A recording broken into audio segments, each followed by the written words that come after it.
I went into a week-long mysterious fever that was 106 for a week. I was being taken to the hospital and I was scared. A friend came and put her arms around me and she said, "Babuji is holding you in the wings of love." I imagined it and I felt it, and that is what carried me. I am so thrilled and honored to be joined today by Connie Miller. Connie's been practicing yoga since 1970, and her life is steeped in her practice. She's a creator and founder of Yoga Rhythmics, which is the dancing path of yoga. And then I went, oh wait, what do I do here? Oh, I'm just gonna pause. And I paused there with my breath and my anger and frustration. Something is going to come through. Something beyond what I know will come through. It has never failed. I hardly ever told anybody that part, partly because I don't know if they believe me or think I was a nutcase, but because it was so extraordinary that it just seemed precious. I remember standing out in the front of the building where I lived and looking out into the woods, and it's just a feeling of that I can only describe as magnificent presence. I call it the fast way to clear your karma. Welcome to Walking the Path of Love, a space for honest conversation about what it really means to live and lead and move through the world from a place of love. I'm your host, Charlyn Anandame Ryman, and this is a place where we really slow down.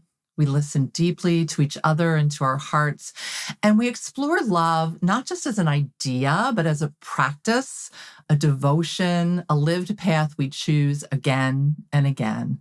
So wherever you are right now, walking, driving, resting, sipping a cup of tea, I invite you to arrive here just as you are as we begin. I am so thrilled and honored to be joined today by Connie Miller. And I'm so grateful to walk alongside you in this conversation. Connie's a dear soul friend and neighbor. Connie's been practicing yoga since 1970, and her life is steeped in her practice. She's a creator and founder of Yoga Rhythmics, which is the dancing path of yoga. How beautiful is that? She gathers knowledge of ancient teachings and modern science and blends her learning in this most amazing way that she creates offerings that allow all of us to trust in our strength and our wisdom and our love and our joy. And I want to share a little story about, and I don't know if you remember this or not, Connie, this was many years ago. I was going through a really tough time in my life. Was feeling very kind of constricted and just kind of in a place of despair. And I invited you over to practice with me on the mat in my studio. And you started to guide me through some practices. And we got to a point where you guided me into Devyasana, into goddess pose. And I had my palms facing forward, right towards you. And I felt great in Devyasana. And you just looked at me and you said, allow your palms to face each other. Allow your pinkies to face me. And just in that movement, that seemingly small movement, everything shifted in my body. Like I just felt this rush of energy and prana. My heart just like burst open. It was just this little tiny motion. And it was so beautiful. And I think that just really illustrates how you not only hold this deep wisdom and truth, but you share it so freely. And you share your intuition and your wisdom and your awareness and your presence. And I'm just very grateful for that. And we'll talk more as in our discussion about your offerings and things like that. But I'm really grateful for you and our time together. So to start us off, Cool. To start us off, Connie's going to lead us in a brief 2-3 minute centering meditation, just bringing us all to this present moment. So welcome and thank you, Connie. Yeah, I'm so happy to be here and to, anytime to connect with you is fun and enriching. So this is a different and fun kind of invitation. Thanks. You're welcome. Yeah, so centering. Let's take a deep breath into that. And if you can, just make yourself comfortable however your body is positioned, standing, sitting, lying down, and kind of gently drive your sit bones down into the ground. You'll feel a rebound of energy upward. And as you feel that upward reach, let it also come down through you, nourish you. Soften into your breath. And be with your breath just as it is. It might be fast, it might be slow, might be labored or silky, whatever it is. That's the breath to be with. That's what's happening right now.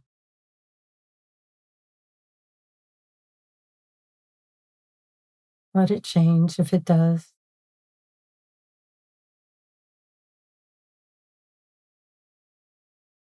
Fall into that rhythm of your natural, easy breath.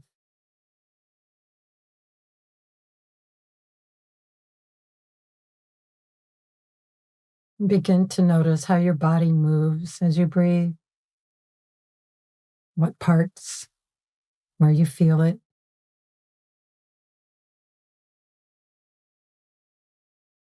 The scent in the air. The sound. If the air feels cool or warm.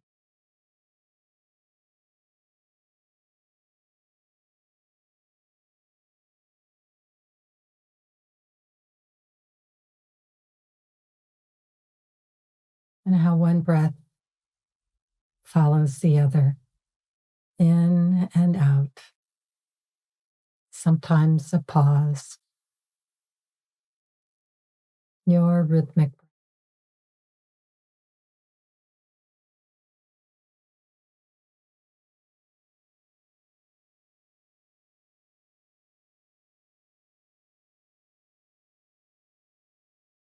Notice the beating of your heart.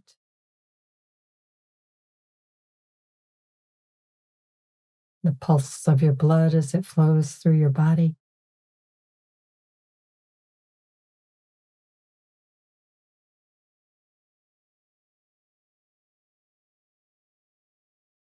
Notice what you feel or hold in your heart, your emotions.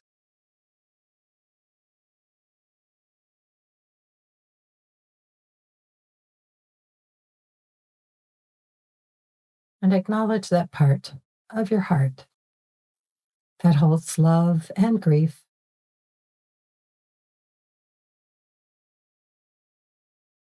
that holds joy, sadness,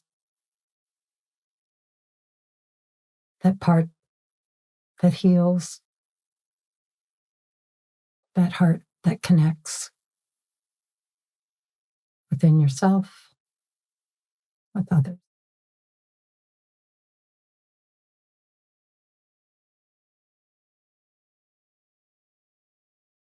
That heart that closes,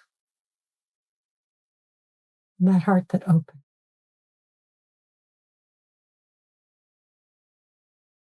Opens into the energy that enlivens every part of you,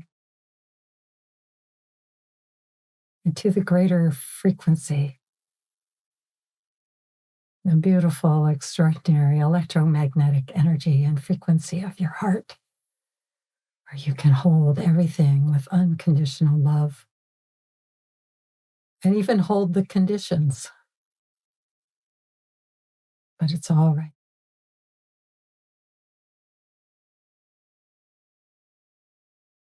Connecting within you and with others.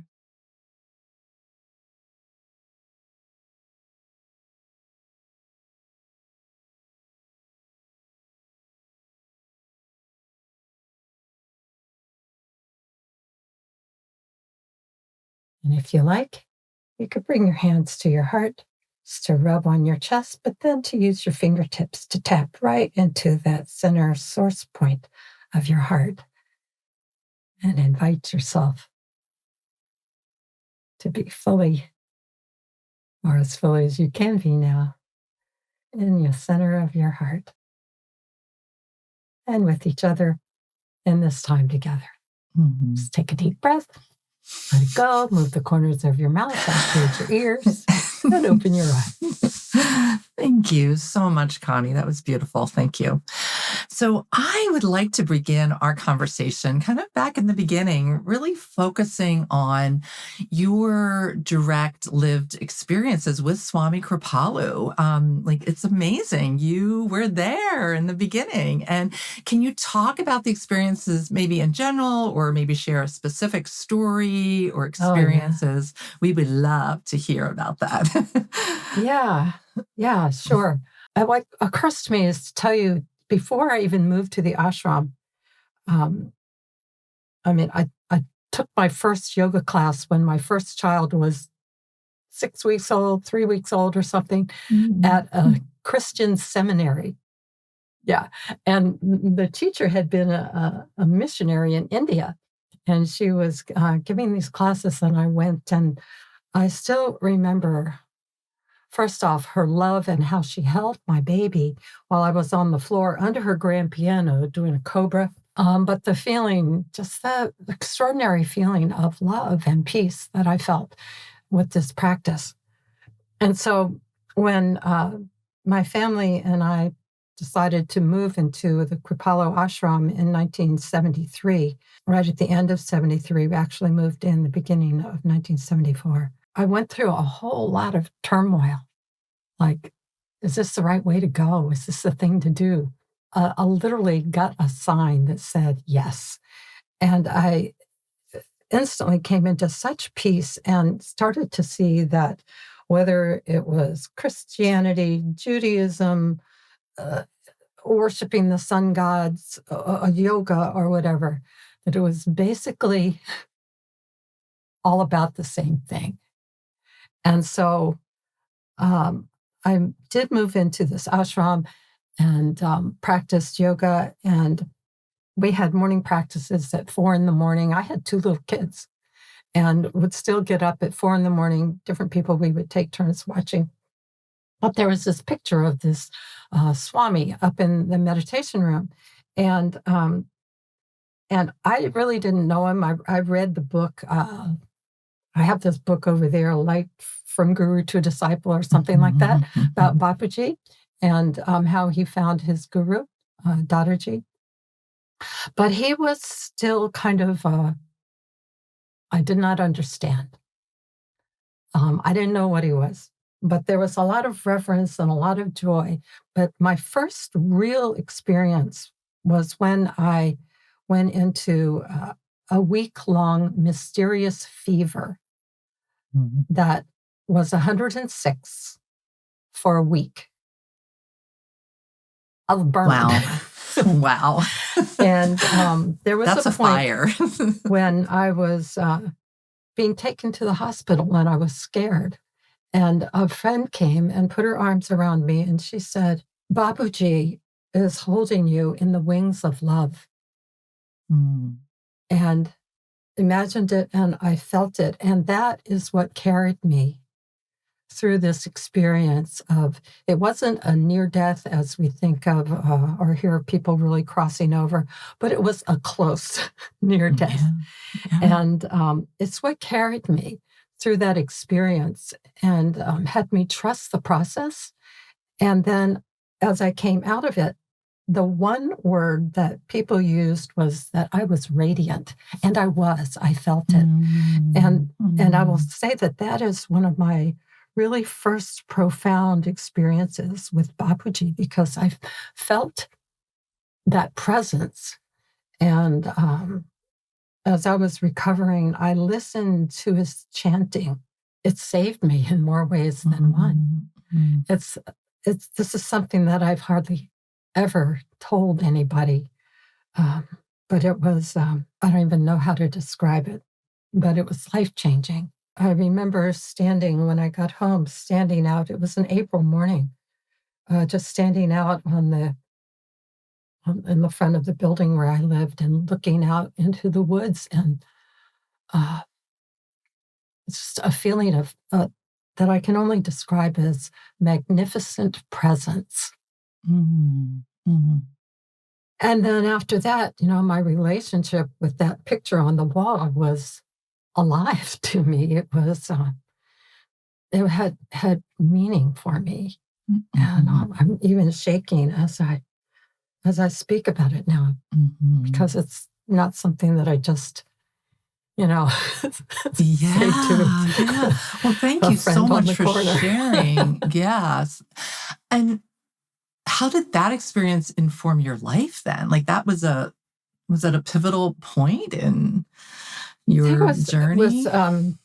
It was something about trust, just trust in life unfolding, and to go through the hard things with a sense of being present, which is hard to describe, but being there and experiencing, whether it was the upheaval and the chaos, deep grief, ecstatic joy, to have a sense of presence and to experience it as a human, to really embrace my humanness.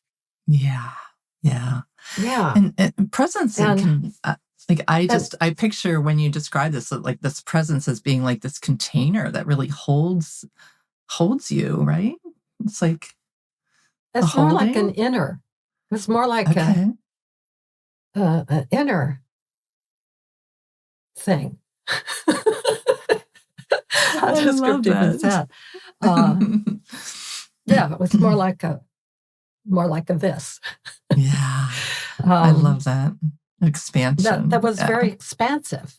Expansive. And in fact, if there was an image that it was common to me in my years of personal growth, it was that I felt encased in a granite container, like an old wine vat from Rome, and that I was kicking it crazy to bust out of that.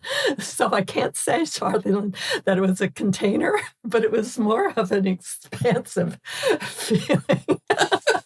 Get out of that container. Woo. Man, I kicked the hell out of that container.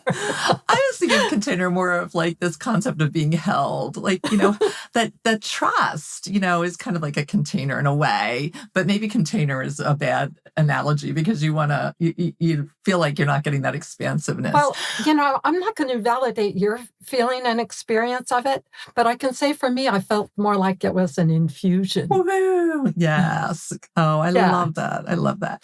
Yeah. So you lived right there, like you were there, and then you made your home right there, so this is in Summertown, Green Lane, Pennsylvania, that we're talking about, where the original ashram was, and where Swami Kripalu came, to visit and to stay for 4 years, and you were there.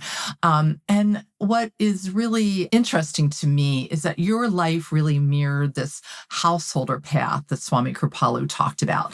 So one of the things that I love about the Kripalu path is this idea that we don't need to be renunciates to continue along the path. And Swami Kripalu, you and I were talking about this, he started his life as a householder. He was working and he needed to help his mother pay the bills and to put food on the table. And, he thought of different ways to do that. And, really some of his practices came from this idea of like love in the family and service and all these things that aren't necessarily part of a renunciate path. But can you talk about that, like the rewards and the challenges of this householder path? Because it's a lot, right? You were in the thick of it. I was. I lived there in the thick of it, on the property for a little over a year and a half. And then my family needed to move out and to be more of a family unit. And we, wow, how much time do we have? Go ahead. I'll make this one really quick. This is another miracle, okay? No, This is you don't need to miracle. make it quick. Please don't make it quick I found this big row house to move in and into, not far away, a few miles away. And then I had the opportunity to move into this house where I live now, which is like 2/10 of a mile from the ashram. And so I had this house and I had, signed the rent thing, lease. And I just went, I'd really like to do that. And I just kind of threw up my hands and turned to Bapuji and said, all right, handle this, would you? Help me out. I swear, listen to this. Within 20 minutes of that, I got a phone call saying that somebody wanted, it was actually Amrit's sister, who wanted a house in this area that was big. And it was the perfect house for them. Wow. So within 20 minutes, there was this opportunity and an immediate solution. And so, yeah, I did move here and raised my children here. And Bapuji came around 1977. So that was a few years. And I was a householder, but I had one foot solidly at home with my family. I had 2 more babies, so a total of 4 children. And I had 1 foot in the ashram. And for years, I went every day to work with the children's program. I started the original children's program there. And then we had a school. And so I did that. And Babaji came in 77, and I took my newborn in 1978 right to his feet. And it was just such a joyful, ecstatic time that he was coming, and he loved it so much he extended his stay to 4 years. So he would give darshan. He would gather with us. I think it was every Sunday. It sounds like what it was. He would come out of seclusion and tell us stories. And of course, there were hundreds of us just lined up, giving him flowers, touch my baby. But he was just warm and delightful, and, would reach and pat the children and tickle them under their chin and take our flowers. And then he'd sit and he'd tell us stories. And as they were being translated, he was just so animated. I mean, he was a playwright and an author, right? Yeah. And so he delighted in these stories. And it was just so much fun to learn from him and with him through stories and through his animation and through his joy and delight. And the children would be screwing around in the back and wrestling the babies who were crawling around. But it was all okay, and we were squished in. But I just went every time that he was here in Summertown, and then often when it was up at in Pottsville at the retreat center up there, just to delight in his stories and to feel uplifted. I couldn't tell you except maybe 1 or 2 stories when he was naughty. Told stories of when he was naughty, when he stole the dessert or the prasad or something. Yeah, that's sweet too. The stories just made me feel like, oh, I'm not so bad.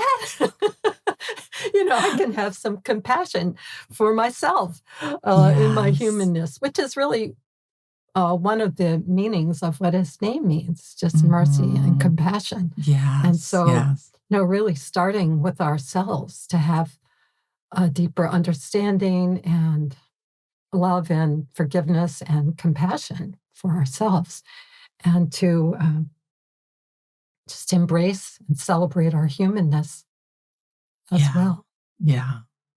And I love about the stories, because I think that stories are so important. And, part of the genesis of this podcast is this sharing of stories. He shared his stories, and he shared the ones, like you said, that were pretty amazing and inspiring. And he also shared the ones that were like superhuman, right? Like, okay, he's this human too. He's a Swami, and he, exudes love and compassion, all these things. And I love the pictures where he's just like so animated and there's so much joy. Like this is, it's personal transformation and healing, all these things, we can make them sound and seem so very serious, right? And he brought this joy to all of it and this accessibility that, it's okay to live in a house with your family and raise your children and have this other foot in this space where you can share from that knowledge and from that experience and that wisdom, which is just so beautiful. That's something that's made a difference for me. And as I started teaching in 74, 5 or 6, somewhere around in there. And I've taught thousands, 10,000 people over the years. And one of the things that's made a big difference is that I just made a promise that I would teach from my own experiences and from what I've learned and lived, and not just spout truisms or ideals, but to really integrate the teachings into my life and to be able to share. I mean, even something as simple as a yoga posture, but even the greater value of a yoga practice in being just present and as aware as I can be, and continuing to grow in my own self-awareness and in my connection with people.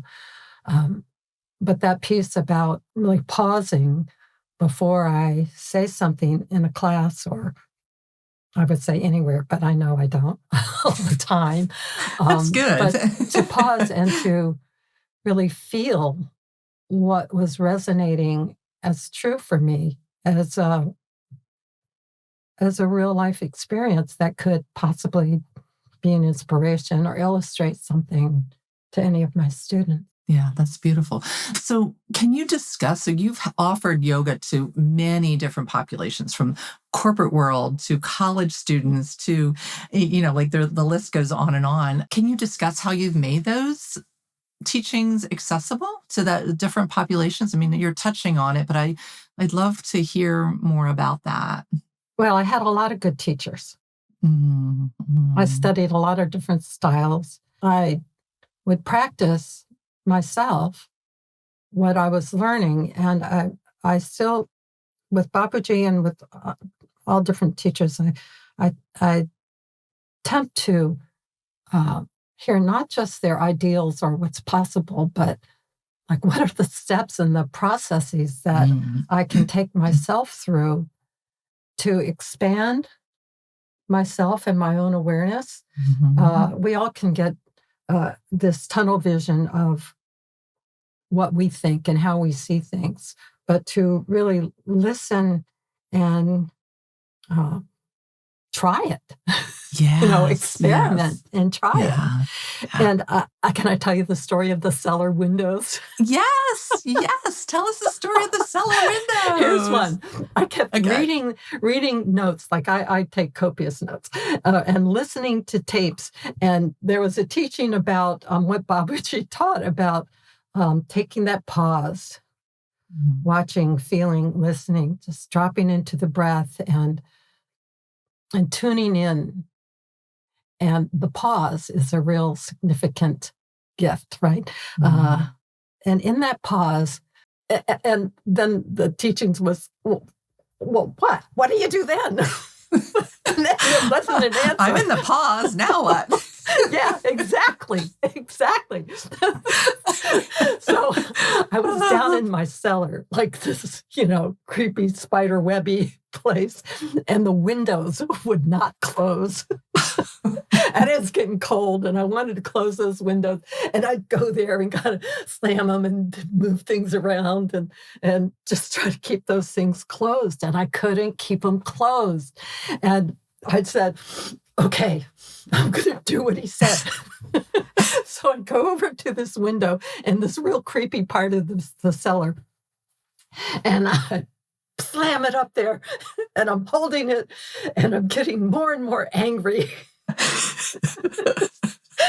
just holding it like frustration was steaming out of it. And then I went, oh, wait, what do I do here? Oh, I'm just going to pause. And I paused there with my breath and my anger and frustration. And I swear, before YouTube, this is before YouTube, there appeared in the upper right corner of my visual field a little video, honestly, that showed me what to do to close the window. Gosh, Connie. Wow. You don't need YouTube. You've got your connection.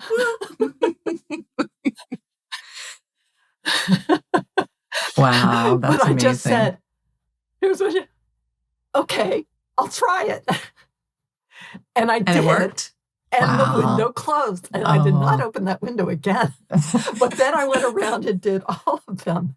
And that's just one experience. But, you asked what is the biggest gift? And it's this capacity to catch myself in the midst of whatever, to just watch and breathe and feel. Mm-hmm. Yeah. And allow, trust. Right? I hear you saying it's allow that trust and trust. In that pause that something is going to come through. Mm-hmm. Something beyond what I know will come through. And it has never failed. It has never failed. Now, one time I asked a question and it took 6 years. Well, that was a little slow, but it's in the right time. Was it just the right timing then at that point? Well, what happens? That's what I find. It's like you think it's taking long, but what's time? Like we have all these funny ideas around time. I just asked the same question over and over and over and over. And, some things would come through, but this experience was, extraordinary. It was so extraordinary that I hardly speak about it, and it's affected everything in my life since then.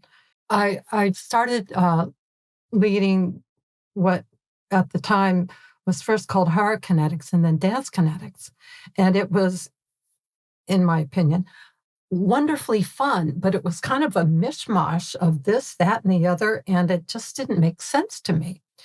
And so this was like 6 years into it. And I was giving classes regularly, classes like groups would get together for a few people, for a ton of people. But I was still just asking this question. And the question was, what would make the difference in this joyful movement what would make the difference to have it be an awakening of consciousness? Mm-hmm.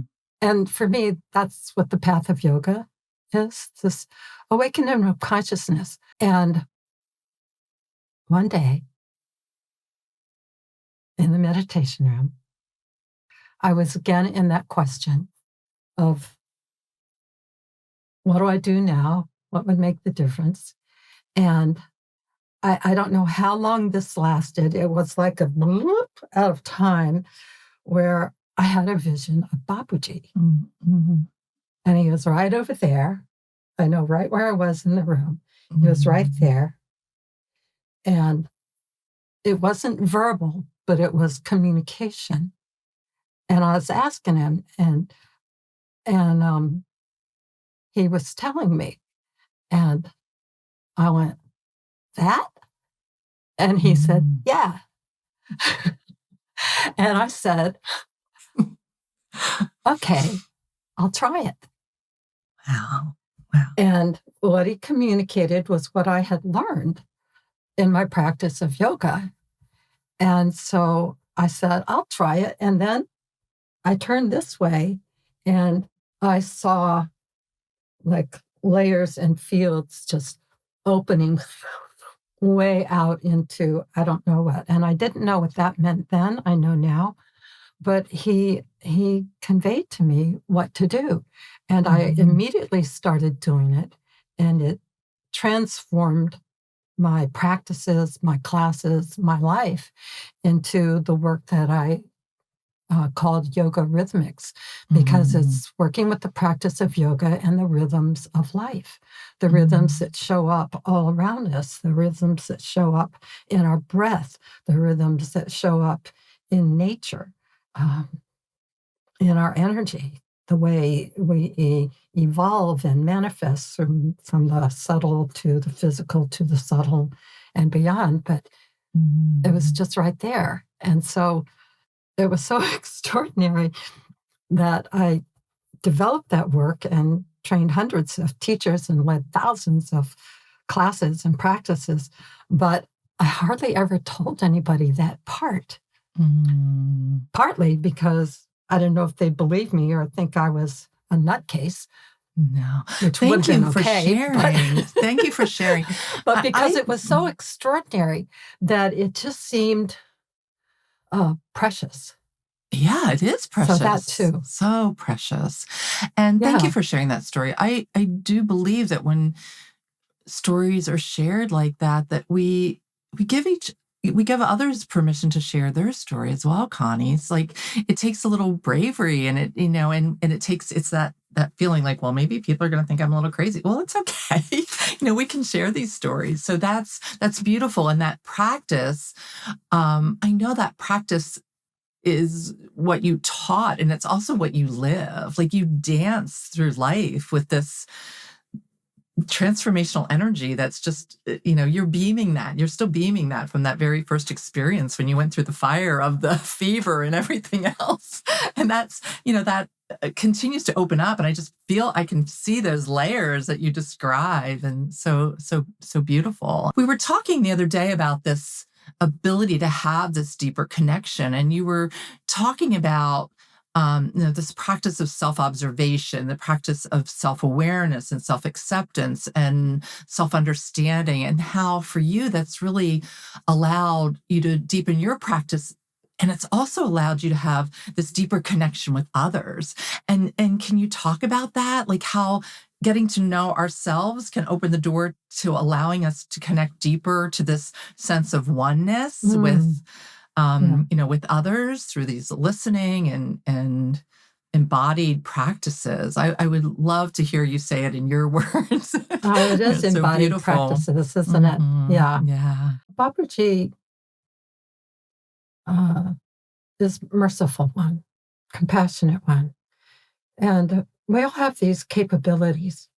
But what can cloud it is that, I talk in brain networks too, but what can cloud it is this network that we all have, we know this, the critical mind. Well, we call it in yoga land, we call it the monkey mind, the one that's always going and usually not very nice. The self-critic. Especially to ourselves, right? Oh man, wicked. Wicked. And yet when we can take that pause and observe it, then it quiets it down. But through that observing, we become, okay, I'll make this me. I can become more aware and even see the parts I don't want to see. Don't always like those parts. Yeah. But to be able to see it, and then I go through whatever process of understanding or learning, growing, or letting go. And I don't mean just a shallow, like, oh, I'm just going to let go of that. That didn't quite work. But it's really some deep understanding and then awareness and ultimately compassion and acceptance of my humanness, and embracing the opportunity that it's not a final judgment, but it's an opportunity to move into what's next. I mean, if that's not dance and yoga, to move into what's next. And that through self-observation, coming into the place of understanding and eventually compassion for myself opens up some space in me to understand and have more compassion for others, and to at least be curious about others. That my story is not their story, that I don't know why they did this or that. But like you said, we get to know ourselves and each other through stories, and just to engage in a way that that there's openness, there's listening, receiving somebody before I spout back my opinion or my experience, but to really be there with someone with the space to listen. I really like hearing how other people see things and deal with things, because, I only know my own little closed loop here, but it's so expansive and enriching to be curious and to really engage and to receive someone, including myself, right? And this monkey mind network, it's called in brain network language, it's called the default mode. Like it's on until something else is on. That's the basis of what meditation is, right? But it has its gifts too, because it does cultivate empathy. And so, when we can really be real and take a look at that monkey mind and observe ourselves, it just it's really another thing opens that connects us, the right? heart of compassion. What? We're connected through our consciousness and through our soul and through, you can say these different ways that connect us. But that's also another connecting point, this humanness of the monkey mind, right? Like that's another way that we connect as humans, and we can learn from each other. And I love the word, the way you talk about curiosity. And the thing that came up for me when you were talking is this, on this path of love, how there's no one right answer, right? It's not a doctrine. It's not like follow these 10 steps, or else. It's learning these practices. It's hearing these stories, and it's having these experiences that are part of the mystery, right? That allow us to take these next steps from a place of trust and truth and connection and all of those things. Thank you for sharing. We are going to continue this conversation probably in another podcast at some point, because there's so much richness that we can share. But I do want to take some time around your current offerings. So you've mentioned a little bit about some of the things that you're interested now, and I love the way you continue to learn and then put all these different pieces together and share. And so I would love for you, if you'd like, to talk about Body Intuitive and some of the other things that you're really immersed in right now as that next step of bringing some more wonderfulness into the world. Well, that thing that happened in 2020, right, where we all switched from being in person into the magic of videos and Zoom rooms and other virtual meetings. For years, I taught 15 to 20 classes of yoga a week. And so, let's see, how old was I then? Probably about 70. I'm 77 right now. And I'm thinking, well, I became interested in this work of intuitive healing and healing on the energetic and frequency level. And so I started to study it, and I thought, well, this might be a good way to integrate all these different things that I've done. Not necessarily, but it turned into like a lot of really exciting learning and ways to support people on other levels of being. I mean, energetic levels, not just like how we move our bodies and breathe, although breathing is key to me. So I started to study it. And then when 2020 happened, of course, all of my other classes disappeared. I was teaching still yoga on the collegiate level online and studying. And what a good fortune that a couple of people had signed up for unlimited yoga classes every morning. In fact, that's when we would come to your studio. Yes. Was such 8 in the morning, a gift. and it was freezing those mornings. When we converted to virtual, it opened up, and so people started coming from France, from Philadelphia, from different places in Canada and the West Coast and Florida.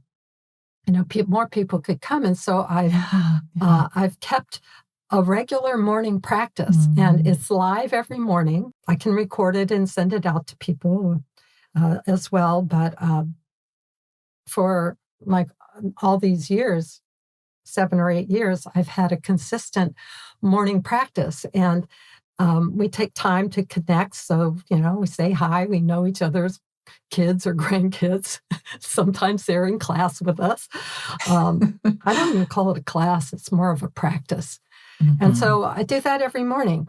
It's just been so good for all of us and keeps us moving and vital and tuned in. Yeah. Yes. And connected with each other and connected within ourselves. So that happens. And other than that, I just have one class of women that I've been teaching for 25 years or so.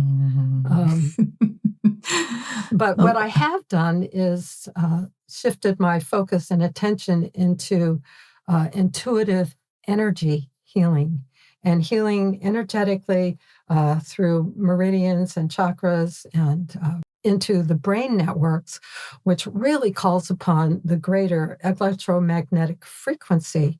And the work there, working through these networks, like there's 24 different networks that operate different parts of our systems, and they integrate and connect with each other. But sometimes, not sometimes, all those little life experiences, sometimes more traumatic than others, can interrupt that communication in our brain networks and affect our mental capacity, definitely affects the way we think, the stories we tell ourselves, which flavors our expectations and what's happening in our lives. And so we work these things out, and there's a little bit of breathing involved with it, but it's extraordinary work to heal at the level of our frequency and energy, not just putting a Band-Aid, which is useful at times, but not just putting a Band-Aid on the physical aspect. And, through this work and through the weaving together of Eastern and Western science and technology, just extraordinary healings happen on every level. I mean, physically, if your liver's clogged up, we can get it unclogged and we can change the story and our expectations and our capacity to create and enjoy our lives. So it's been enriching and exciting, and I can feel how my training and just being present, being able to separate my mental thought processes, although mind is somehow involved, but to tune into that inner wisdom and to sense the messages that are coming through intuitively from others. And it's deeply science-based as well as energy-based. Yeah. So Thank you for sharing that. But Yes. We are going to have some more conversations, of course. I call it the fast way to clear your karma. Oh, I love that. It's like, how do we really rewrite those stories? And Babaji was a storyteller, but the stories we tell ourselves or that are imprinted, they keep repeating, and we can shift and change it. And that to me is what the essence of my whole yoga practice has been. Yeah. to unhook the things that hook us and keep us in a certain And that's why frame of mind. your practices and the way you teach really resonate so deeply with everyone, right? Because it doesn't matter if this is your first day on the mat or you've been practicing for 25 years. Those are the things that our souls are longing for, right? So I am going to ask you. I think I dish it out in a way that's, well, I'll just say simple. Simple, yes. and that we can relate to, and to start simply and to let that blossom. Well, simple, just like moving my palms to face each other. Wow, what a simple thing, Connie. That? I don't remember that. I remember doing handstands against the wall and showing you how. Yes, that too. Well, I have one more question for you to kind of wrap up our time together, and then we'll have a little centering. But if love could speak through you in this moment, what would love say? What would love say? Love would say to breathe and feel and be present with whatever is happening right now, and to let whatever it is evolve and move through you, through me. It would say that love has many different expressions and forms, and it's not always pretty. But even that is part of it. There's love and there's grief. There's hope and there's sadness and despair. And that as we can be present with that and either move our breath or move our bodies so our breath moves,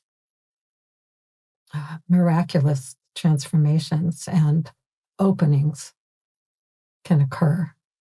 And the kinds of hope openings that are uplifting, that expand our consciousness, and that are really the uplifting of our consciousness. And that, in my experience, is what makes the world go round even more sweetly. Yes, thank you. Thank you for speaking for love today and in your life. I'm so grateful for our conversation together. Thank you for sharing deeply and for bringing your voice and your presence and your heart and your wisdom and your path into this space of sharing and connecting. To everyone listening, I would just invite you to take a moment to notice what's true for you right now in this moment, what will stay with you from this potent conversation that we've had with Connie. Is there a message in this conversation for your heart? Is there a message from love today for you? And what do you know to be true right in this moment? This path of love isn't something we arrive at. It's something we practice in the smallest moments every single day. It's being present to these miracles. It's taking that pause, as Connie has talked to us about in so many deep ways. And if this conversation resonates with you, I'd invite you to carry it forward into how you listen to yourself and to others, how you move, how you dance through life, how you meet yourself and others. So thank you for walking the path with us. Thank you, Connie. Thanks to everyone that's listening. And we look forward to our next conversation together. Thank you, Connie. What a pleasure to have this conversation with you and to connect with you. Thank you. Thank you. Thank you.